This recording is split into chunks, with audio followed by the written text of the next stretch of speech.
हिंदुस्तान की प्रधानमंत्री है वो, क्या राष्ट्रपति है वो, या हिंदुस्तान की कोई सेलिब्रिटी है वो? आपको जेल में डाल देना चाहिए। मुझे समझ में नहीं आ रहा है कि गुमराह क्यों किया जा रहा है? और कैमरे के पीछे ये एक पाकिस्तानी है, रात को ये नमाज़ भी अदा करती है, हर चीज़ अदा करती है। और मैं सीमा से रिक्वेस्ट करती हूँ, सीमा और उससे सचिन से, इस तरह से ये हम लोगों को बेवकूफ बना रहे हैं। 420 इसको 420 ही बोलते हैं। और सबसे पहले 420 का केस तो मैं कहती हूँ कि एपी सिंह जी पे होना चाहिए। आपको पता है कि ये किडनैपिंग है, फिर क्यों उससे मिलना ज़रूरी है क्या? क्या है वो? आप लोगों के टुकड़ों पे पल रही है यार। उसके ठुमके देख रहे हो, उसको देख के आप अपना उसका देख के आप अपना मनोरंजन कर रहे हो और वो कोई फ़ोटो-वोटो लीक हो गई, आपके बच्चे होंगे घर में, आपके घरवाले होंगे, बोलेंगे, "अरे! इसने भी सीमा के साथ फ़ोटो खिंचवा रखी है।" अस्सलामुअलैकुम मेरे दोस्तों ये सीमा भगोड़ी हो गई पागल। जी आज होगा इस वीडियो के अंदर सीमा भगोड़ी के पागलपन का बहुत बड़ा खुलासा जो कि आपको जानना बहुत ज़रूरी है। जी हाँ, आज मैं इस वीडियो के अंदर एक ऐसी खबर बताऊंगा जो कि आपके होश उड़ा देगी। आज मैं इस भगोड़ी की अच्छे से चित्रोल भी करूंगा। आज मैं बहुत बड़ी ब्रेकिंग न्यूज़ आपको देने जा रहा हूँ और इसके साथ साथ आपको एक बहुत बड़ी वीडियो भी दिखाऊंगा जिसको देखना आपके लिए बहुत ज़रूरी है। इसलिए आज का ये खास वीडियो बीच में ही छोड़कर मत जाना, क्योंकि आज मैं बात करूंगा एक बार फिर से गुलाम हैदर के बारे में और फिर बात करूंगा सीमा भगोड़ी के बारे में। जी आप सब ये बात अच्छे से जान ही चुके होंगे कि ये भगोड़ी अब आकर ये बोल रही है कि मुझको भारत के अंदर से किसी के बाप में दम नहीं है जो भगा दे। ये भगोड़ी पाकिस्तान से आई गंदी औरत हमारे देश के अंदर रहकर भारत के लोगों को ही गालियां दे रही है और जो इस भगोड़ी के चाहने वाले हैं वो आंखें बंद कर बैठे हैं। उन लोगों को इस सीमा भगोड़ी के अलावा कुछ दिखाई नहीं देता। ये जो गंदी औरत है ना सीमा, जो कि 35 साल की बुढ़िया है, इस औरत ने बुढ़ापे में अय्याशी करने के लिए अपने बच्चों की ही जिंदगी पूरी तरह से बर्बाद कर दी। मैं तो आज इस भगोड़ी बूढ़ी गोड़ी लाल लगाम से एक बात कहना चाहता हूँ कि तेरा ये जो बुढ़ापा है ना, तेरी ये जो अब जिंदगी है वो भारत के जेल में कटेगी, क्योंकि तेरी जैसी गंदी औरत, अय्याश औरत और हवस से भरी हुई औरत कहीं भी रहने लायक नहीं है। तुझे तो नर्क में भी जगह नहीं मिलेगी। अब मैं दोस्तों सीमा केस के बारे में सबसे बड़ी पोल खोल देने वाली लाइव वीडियो दिखाने जा रहा हूं और ये वीडियो आपके लिए बहुत खास है क्योंकि ये वीडियो है सरिता जी का, इसलिए ये वीडियो आपके लिए देखना बेहद ज़रूरी है। मगर ये वीडियो दिखाने से पहले मेरी आपसे गुजारिश है, आज का मेरा ये वीडियो पूरा एंड तक ज़रूर देखना और अगर आप मेरे चैनल पर नए आए हो चैनल को ज़रूर सब्सक्राइब करना, साथ में इस वीडियो को ज़्यादा से ज़्यादा लोगों में शेयर ज़रूर करना। चलिए दोस्तों, पहले आप ये वीडियो देखिए, फिर आकर मैं आपसे बात करता हूँ। नहीं, हम तो पहले दिन से ही बोल रहे हैं, जब से वो हैदर भाई का नाम। और मैंने अभी कल रात को मैंने इतना इस पे रिसर्च किया, आप यकीन कीजिएगा कि जो इसकी पहले की जो जितनी सारी वीडियो हैं, वो सारी वीडियो मैंने देखी है। तो इसको जब पूछा जाता है कि आपका नाम क्या है, तो ये कहती है सीमा हैदर, सीमा गुलाम हैदर। रिकॉर्डेड है, वो वीडियो अगर मैं आपको भेजना चाहूँगी तो मैं भेज भी सकती हूँ आपको, सीमा हैदर। कहीं पे सचिन का नाम नहीं है, किसी भी कागज़ में सचिन का नाम नहीं है। जो इनके सो कॉल्ड जो भ्राताश्री आते हैं, वही आने के बाद इनकी शादी कैसे होती है? फिर वो चीख-चीख के बोलते हैं कि इन्होंने नेपाल में शादी कर ली थी। भई अभी जब ये बेल उस पे साइन कर रहे हैं, वहाँ पे बता रहे हैं कि मेरे हस्बैंड का नाम गुलाम हैदर है, तो सचिन को बीच में लाने का क्या प्रोपेगेंडा है? ये सारा प्रोपेगेंडा जो है वो मेरे को लग रहा है कि जो एपी सिंह जी है ये और इनके साथ में बहुत सारे लोग हैं। तो इनके खिलाफ एक नहीं, मैं तो कह रही हूँ अभी ही बेल फिनिश कर देनी चाहिए, इनको जेल में डाल देना चाहिए। क्योंकि इन लोगों ने इतना गंद मचा रखा है, जब ये वहाँ से जेल से छूट के आते हैं, उस टाइम पे अलग स्टेटमेंट देते हैं। फिर ये सीमा पार ये बॉर्डर पार करके आती है, वो इत्तेफाक से आ जाती है कि मैं इत्तेफाक से आ गई हूँ। तो ये भी बोलती है। उसके बाद तो फिर दोबारा बोलती है कि भई जब तेरे को बोला जाता है कि भई अब तुम यहाँ पे कहाँ पे रहोगे? तो मैं सचिन, मतलब मैं समझ में नहीं आ रहा है कि गुमराह क्यों किया जा रहा है? क्या इतनी कौन-सी बड़ी शख्सियत है जिसके बिहाफ़ पे इतना गुमराह किया जा रहा है अदालत को भी? अदालत भी गुमराह हो रही है। सारे पुलिस वाले जैसे कि आप लोग हर चीज़ आप एक बहुत अच्छे एंकर भी हैं और बहुत अच्छी आप तो आपका जो बहुत अच्छा जो सोचने का, देखने का तरीका है। आपने हर तरह से केस देखा है। आप ये देखिए कि इन्होंने एक भी बात कहाँ पे सच बोली है और डे 1 से हम ये बोल रहे हैं कि हैदर भाई का अगर इसके साथ में तलाक हो गया है, तो ये हर बात पे बच्चों के नाम के आगे, अपने नाम के आगे हैदर क्यों नहीं हटा रही है? क्यों इसका सर्टिफिकेट नहीं दिखा रही है कि सीमा मीना से मेरी शादी हो गई है और मीना परिवार के मीना फैमिली में जो ये है, ये आ गई है, ये उनकी बहू बन गई है। क्यों ये कैमरे पे इस तरह का प्रोपेगेंडा करती है और कैमरे के पीछे ये एक पाकिस्तानी है, मैं आपको बता रही हूँ पाकिस्तानी है। उसके बाद ये रात को ये नमाज़ भी अदा करती है, हर चीज़ अदा करती है, लेकिन इसको किस चीज़ का डर है? ऐसा क्या है कि इसको हैदर भाई का नाम लेके तो सब कुछ करना है। सारे डॉक्यूमेंट्स में हैदर भाई का नाम है, सिर्फ़ और सिर्फ़ सोशल मीडिया पे आके, क्या सिर्फ़ पैसा कमाने के लिए? मेरे को नहीं लगता कि ये प्यार-व्यार में आई है, कुछ आई है। तो इस पे 1-2 धाराएँ क्या? मैं तो कह रही हूँ अभी बेल कैंसल हो जानी चाहिए और इनको ले जाना चाहिए।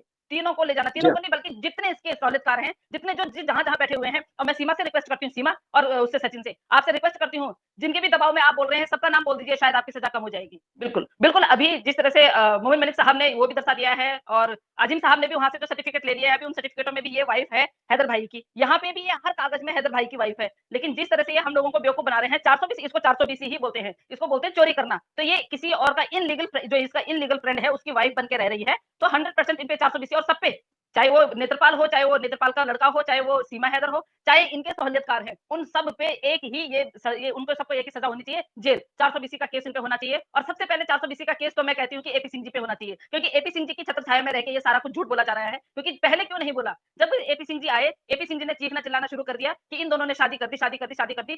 तो आप लोगों को बताना चाहती हूँ, ये बोलती है कि मैं 8 दिन के लिए आई थी वहाँ पे नेपाल में, ये 10 दिन के लिए आई थी। 10 दिन में इन लोगों की जो-जो स्ट्रैटेजी बनी है, उस स्ट्रैटेजी के मुताबिक ये लोग यहाँ ये इंडिया में आई है, इसको जहाँ-जहाँ का वीज़ा मिला था, यहाँ बोला गया, यहाँ हम सँभाल लेंगे, आप बिना वीज़े के यहाँ एंट्री कर सकते हो। तो मतलब समझ में नहीं आ रहा है कि आप दिखाना क्या चाहते हो? आप एक ऐसे व्यक्ति को जो 4 बच्चों को किडनैप करके लेके आ रही है, आपको पता है कि ये किडनैपिंग है, फिर भी आप उसको इस तरह से बोल रहे हो। 10 दिन लगे इसको समझाने में कि आपको कहाँ से कहाँ आना है, आपको कैसे कागज़ बनाने हैं, आपको किसके साथ आना है। जो इनका एक पिता बना हुआ है, यहाँ तक पहुँचाने की ज़िम्मेवारी उसकी है।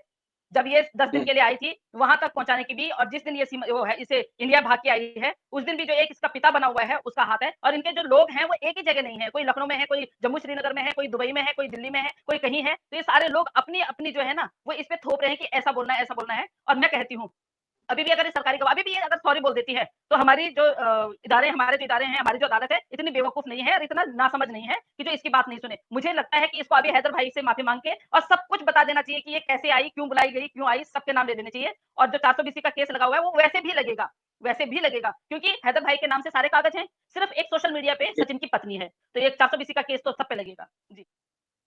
जो कानून उनके लिए एपी सिंह जी के लिए बनाया गया है, वो कानून पूरे भारत के लिए है। ये नहीं कि एक 5 करोड़ का डिफेमेशन का केस उनको दिया है, तो भई सिर्फ़ उनको ही, या ये सबके लिए है। ये एक लॉयर की तरफ से आया है, तो और एक लॉयर, वो भी ऐसे लॉयर कि जो इस केस में इतनी बुरी तरह घुस गए हैं, तो हमारा उनका साथ देना लाज़मी बनता है कि हम उनका साथ दें।